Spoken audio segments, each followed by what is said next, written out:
Tucked in the hills of western Idaho, deep within the Boise National Forest, sits a small, retired gold mining town. To the average eye, it looks like nothing more than a borderline ghost town long past its heyday. However, this town is different. Every June, the city of Idaho City transforms into an off-road staging area for one of the greatest events in the country.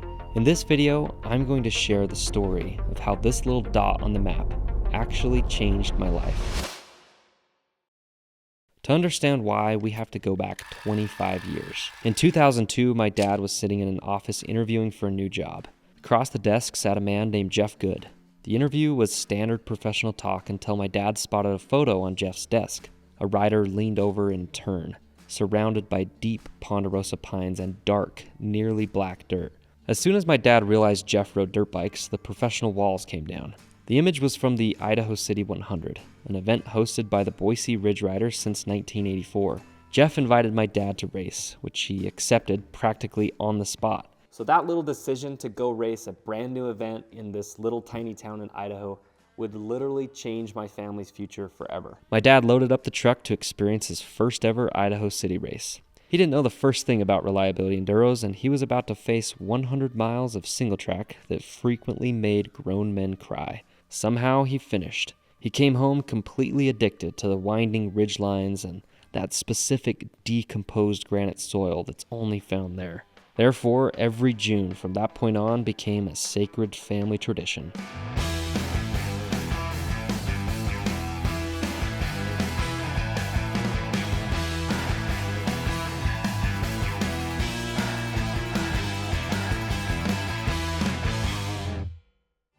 And by 2009, my dad decided that I was finally ready to try my very first Idaho City event, which then led to one of the most humbling experiences of my young life.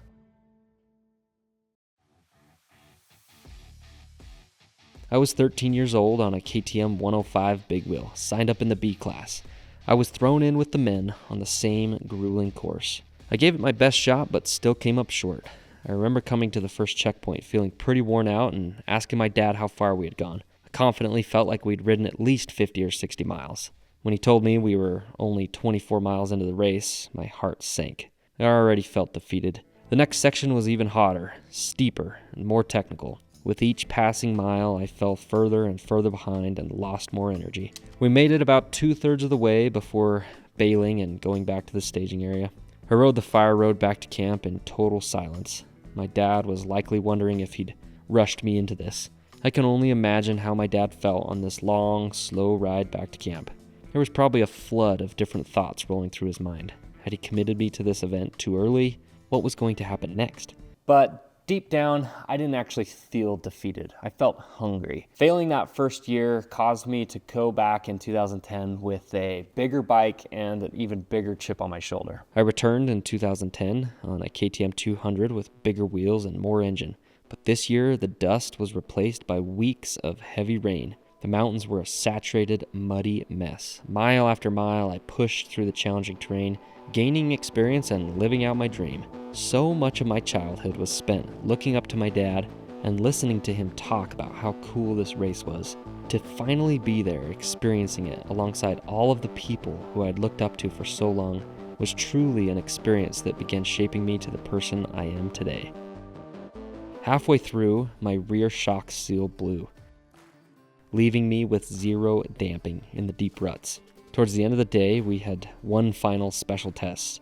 We had finally gotten into a little bit of a rhythm, and I think my dad was confident that if we made it this far, we were likely going to be able to make it to the end. Most of the day, he had spent riding behind me, ensuring I made it through each obstacle. On this final test, he opted to go first to give himself at least one weekend experience of trying to put in a good test score. Of course, that would be the one test section where I would get stuck, really stuck. I remember entering a deep mud hole near a low spot in the hills. I took a center line and the rear just completely sunk.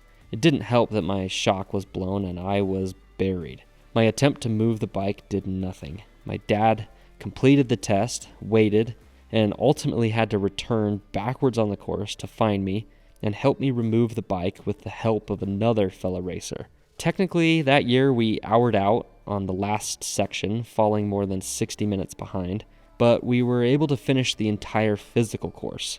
In my books, this is the first time I truly finished Idaho City. At 14 years old, this was a time in my life where I was heavily influenced and looked up to the riders and friends around me. The 2010 Idaho City saw close riding friends Corey Pincock, Sean Strong, and Jake Vaino all qualify for the ISDE. Corey invited my dad and I to travel to Mexico with him and help support his efforts to compete in the 2010 ISDE in Morelia, Mexico. I will forever be grateful for this opportunity as I was completely surrounded by enduro.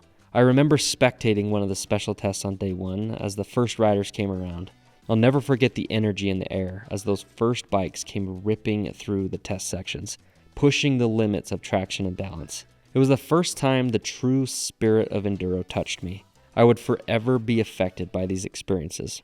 Although I had finished the course in 2010, I still had unfinished business at this event and set my sights on 2011. 2 weeks before the event, I crashed at our local motocross track and broke my arm. I watched from the sidelines in 2011. So with a DNF in 2009, a physical finish in 2010, but a technical hour'd out score, and an injury in 2011, I had a lot of energy coming into 2012. In 2012, I jumped straight into the LOI, the letter of intent class, or the pro level. This particular time in my riding career showed some of the most rapid growth and progress as many riders experience at that age. I was 16 years old and completely locked into the idea of racing motorcycles and winning. However, the LOI class was no joke, and it was not to be taken lightly. This was a serious class, a class literally designated for qualifying and selecting the best enduro racers in the country to compete and represent for Team USA. At 16 years old, how was I supposed to follow through with this? I had to rely on my riding ability and trust in the improvements I'd made over the last 2 years. I was assigned row number 1 and began my 2012 Idaho City experience. Since those years, I've logged thousands of miles on the surrounding trail system, but at this time, I was still very new. Every trail was a new adventure. I stayed on schedule all day and put in my very best ride. It seemed to be a perfect Idaho City experience compared to my last 2 adventures. However, that was short-lived. It wasn't long before I experienced my first mechanical failure. Towards the end of day 1, I started to experience some erratic engine behavior, bogging, stalling, and poor idle. The challenging part with competing in the LOI class is that the rules are established to help replicate what you're going to experience at the ISDE. And the ISDE is a long-standing, very tradition-based enduro. And there's some really stern rules that have been there for a long, long time. Some of the most prominent rules being, 1, only the rider can touch and work on the bike. There's no outside assistance that's accepted in the entire duration of the event. And another really important rule is that there's only pre-designated work periods. So before the event begins in the morning, you have a 10-minute work period, and at the end of the day in the evening, you have a 15-minute work period. With the trained eye of our good friend Mike Woodall and the help of my dad, they were able to notice what appeared to be a crack in the throttle position sensor on the side of the bike near the throttle body. A rock must have damaged this during the race. We also concluded that the problems started acting up after a water crossing near the end of the day. The best theory we had was that water was causing the throttle position sensor to malfunction. Luckily, we had a spare bike, another bike of the exact same year and model. Soon, a new challenge had developed. Even though we knew what the issue was, we still needed to actually replace the part. Not only just replace the part, but I was required to do it with no outside assistance in less than 10 minutes. Let's just say that when it comes to the traditional ISDE rules, I was baptized by fire. I practiced changing the part on our spare bike. It was a simple part, but it was important to make sure I was able to disconnect the electrical plug and mount the new spare throttle position sensor in the exact same orientation as the other one. After trying to get some sleep, it was time to get ready for day 2. With my gear on, I watched the seconds slowly tick by on the clock outside the impound area, repeating the steps in my head on how to change the part. As soon as my 10-minute work period arrived, I quickly wheeled the bike out of impound, placed it on a stand, and began executing the part change. Desperately hoping this part would solve the issue, I fumbled through the process and swapped the component. However, even with the new part installed, we all still held our breath a little because I wasn't technically able to start the bike until my designated minute arrived. None of us actually knew if the part change was going to work or not. As soon as my minute rolled over, I swung my leg down on the Kickstarter and the bike fired up. thank goodness. There was nothing else we could do other than trust that it would work. Another entire 100 miles of single track passed, and our repair efforts were successful. The bike worked as well as ever, and I was able to finish my first 2-day attempt at Idaho City. Not only did I finish, but I was actually able to score well enough to win my class. Now, the way the qualification worked at the time was you had to place either first or second place in your class to earn a position to represent Team USA at the ISDE. Being that I finished first in my class, it was only a few short days later that I received a phone call from the AMA inviting me to participate in the 2012 ISDE hosted in Sachsenring, Germany. How in the Sam Hill were we going to get to Germany? At 17 years old, I found myself preparing to compete on the international stage. This was the first of many times this small little town of Idaho City would provide the first step, or push rather, onto the international stage of off-road racing. I can't imagine how my parents must have felt at the time, especially now that I am a parent of 3 kids and faced with all the demands of parenthood. I can only imagine the stress and financial strain that was placed on them while trying to support this dream. All of these experiences have contributed life lessons that have shaped me to be the person that I am today. At the time, this was a once-in-a-lifetime opportunity, and that was the perception my parents had. They not only supported me, but knew that this was so special that it would only be right to include our entire family. Now, there's actually a little bit of a backstory to this that's quite interesting and kind of ties the whole thing together full circle. See, my grandpa Lunsford, my mom's father, worked on many different military government projects and spent time living out of the country with his family. My mom spent much of her youth living and growing up in Germany. She had never been back there since moving back to the United States. As our family became engulfed in off-road motorcycle racing from an early age, she always joked because she felt like the only way she was ever going to get us there, back to Germany, was through motorcycles. Well, here we were, a young family, an inexperienced racer who had somehow managed to earn a spot on Team USA and receive an invitation to race in none other than the same country, Germany. Logistically preparing for the ISDE is a serious effort. One of the biggest decisions being whether to rent a motorcycle or ship your own. Both options are expensive. My dad and I figured if we were going to work that hard to try and pay for a motorcycle, we might as well choose the option that would allow us to keep it after the event. We quickly went to work by purchasing a new motorcycle, ordering countless protective parts, practicing tire changes, organizing a fundraiser event, and selling t-shirts. Our good friend Derek helped us construct a motorcycle crate that would be used to safely ship the motorcycle halfway across the world. With the t-shirts sold and the crate packed, we were finally ready to race. We traveled as a family to Germany over a week before the event. We spent our days navigating the countryside, trying to find food, walking special tests, and preparing the motorcycle. As race day came, I was as prepared as a young 17-year-old with no international racing experience could be. I was just a normal kid who grew up riding motorcycles. I liked to go fast and I had fun riding. I hit jumps with my friends, and all of a sudden I found myself here, literally lining up on the world stage at the longest running off-road motorcycle race in the world. My only strategy was to keep doing the only thing I really knew how to do: ride and don't give up. I had an eventful first day, trying to stay on schedule, race the special tests, navigate the slippery cobble roads, and survive the technical German trails. Towards the end of day one, I was exiting a wooded area onto a small cobblestone path when suddenly a small car appeared around a blind corner. Within a split second, I grabbed the brakes, slid, and bounced off the hood. Next thing I knew, I was back on my feet, trying to not only defend myself from this confused and angry German woman, but also somehow communicate to her in a different language that she was parked on top of my motorcycle. After putting her car in reverse, I watched as her car tires rolled off my front forks. Moments later, another rider rounded the corner and arrived at the scene. I recognized the black, red, and gold colors on his jersey, indicating he was riding for Team Germany, and I felt a little bit of optimism that he could help me resolve this predicament. I can only imagine the shock he must have felt as he realized what had happened. I was hopeful that he could help me explain to this woman what was going on, that I was in the middle of a competition, and despite my concern to remount my motorcycle and leave the scene, it wasn't in an effort to execute my first hit and run, but rather to simply not be late for the checkpoint. Some damage had been done to her vehicle, specifically a broken headlight. He was quite a bit older than me, and I still remember his calm demeanor and patience when communicating with the woman.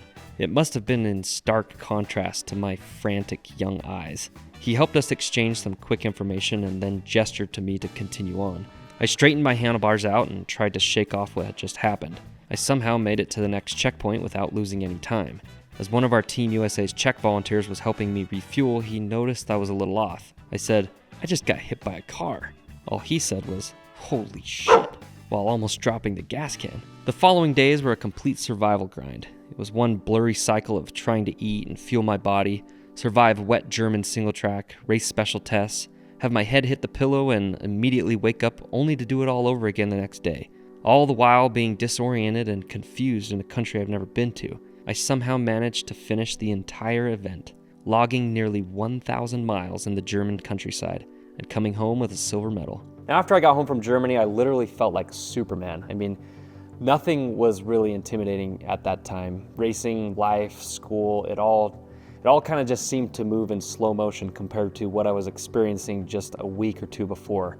I mean, I was 2 tires skidding down rutted, muddy single track and dodging Volkswagens and trying to ride on German roads with tractors and all sorts of other things. And so normal life just seemed to be pretty smooth after that. This gave me a lot of confidence. The following years, I drastically improved my racing results and riding ability. I started winning some of the local events and continued to grow in confidence and skill. Through the Idaho City event, I qualified again in 2013 and 2014 for the ISDE, competing in both Italy and Argentina. The next hurdle to overcome was how are we going to support this lifestyle of traveling internationally each year? Now, the first year in 2012 was once in a lifetime. However, after we received the invitation again in 2013, we had to change plans a little bit. We still purchased a new dirt bike, but we also downscaled in many other areas. For example, in 2012, we literally took every spare part imaginable. In 2013, we put a little more trust in the bike and also relied on the USA team as well as some of the other KTM support that would attend the event. In 2014, we took the same bike again. This drastically reduced our costs and allowed us to afford going 3 years in a row. I was living my dream, racing motorcycles in new countries and spending a lot of time with my dad. Although this season of my life was extremely fun and unique, I knew that it wouldn't be sustainable forever. Every year I was growing older and getting closer to adulthood. I also had 3 other younger siblings that were in the process of pursuing their own interests, racing and riding for my brothers and dancing for my sister. I could sense something different on the horizon. The next big change in my life occurred in 2015. I'm a member of the Church of Jesus Christ of Latter-day Saints, and I believe in God. I also believe in service. I chose to serve what is often called a full-time mission, dedicating 2 years of my life to teaching people the gospel of Jesus Christ. After making this decision, I received a call to serve in South America, in Colombia, and I would start in October of 2015. I would live in Colombia for the next 2 years, learning the culture, the language, and spending my days teaching families our beliefs about Jesus Christ. To many, this may seem crazy, especially considering all of the momentum and success I was building in off-road motorcycle racing. It's no surprise that I would have been a very strong candidate for a factory-supported ride in the following years. But at the time, this was not my goal. In fact, when I think back to this period of my life, I never even had a goal of becoming a factory-supported motorcycle racer. I just liked to race.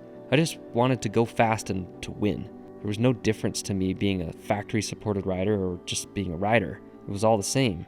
I mean, when you had a father as supportive of racing as my dad was, there truly was no difference between a factory ride. Looking back at that time, it still surprises me how much of my racing future I was willing to give up.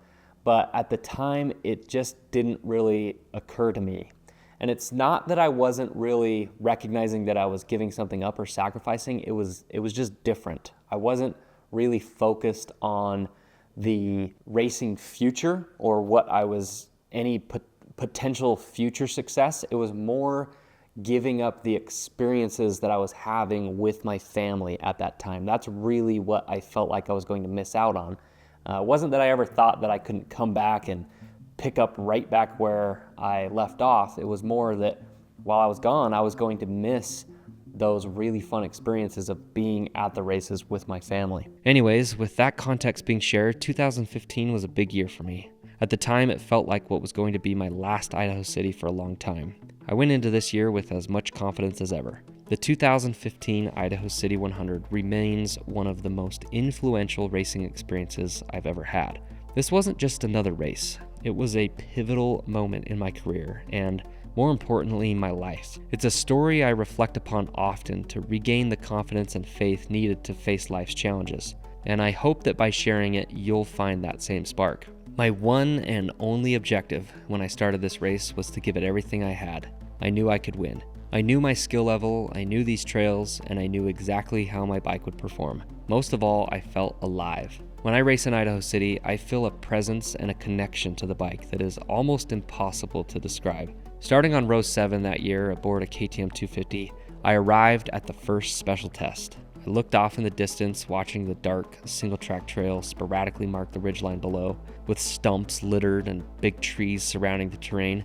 The countdown began. The pressure was on. I was so full of energy and focus I could hardly contain it, ripping through Special Test 1 on the very edge of traction and balance. I crossed the finish line knowing I had set a strong time. Therefore, the mission was simple. Keep a steady pace in the transfer sections and repeat that intensity in every test with 0 mistakes. Before I knew it, I was lined up for Special Test 2. It was still morning time and the sun was peering through the trees as I took off. However, halfway into the test, my right foot pressed down on the rear brake pedal and the resistance I relied on was gone.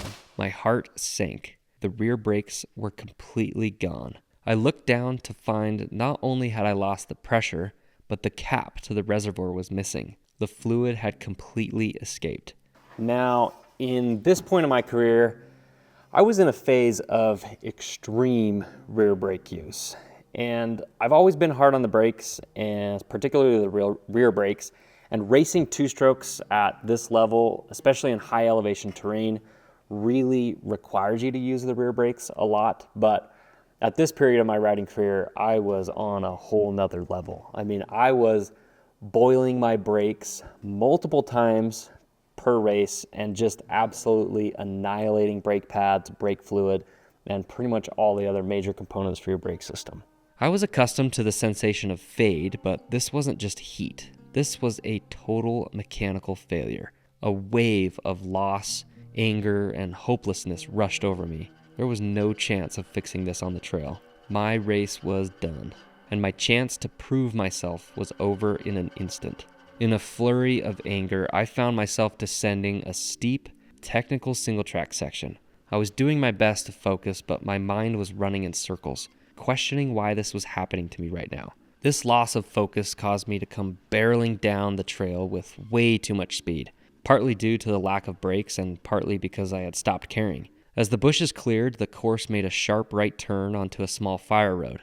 With the excess speed and lack of control, I had no chance. I crashed hard onto the road, sliding across the dirt with 0 control over the bike. As I picked up the motorcycle, I realized I was oriented away from the course. My front tire was pointed the opposite direction of the race. I knew the area well. I knew that road led directly back to the staging area. It led away from the struggle. It led to a place where I could quit, sulk, and blame the equipment.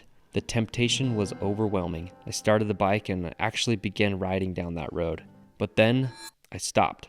I turned the bike around. I couldn't explain it then, and I can hardly explain it now, but I simply couldn't follow through with quitting. I returned to the course and finished the test. The moment I crossed the scoring chute, a small spark of hope flickered. What if I could get to the checkpoint and make a repair? I thought of my mom and the tools she had in the box. I rushed through the transfer section, riding as fast as humanly possible with no rear brakes just to gain a few extra minutes of work time at the check.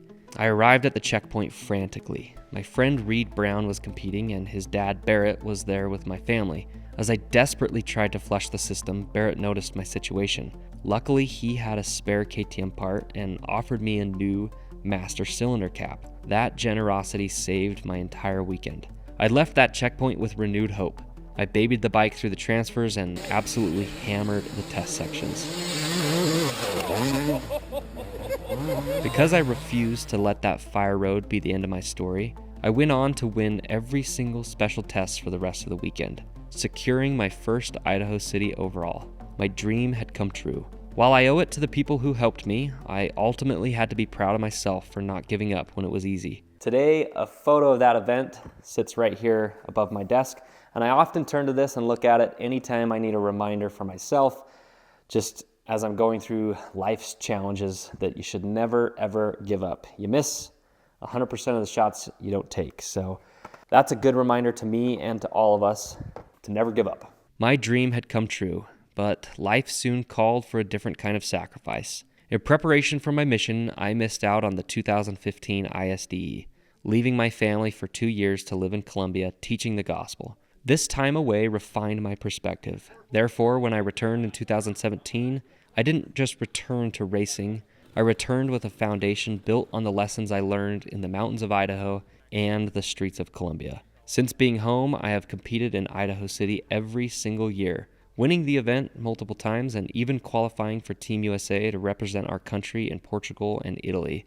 However, as the years pass and the finisher pins stack up, the focus has shifted. It's no longer just about racing. It's about the experience as a whole and what this little town represents.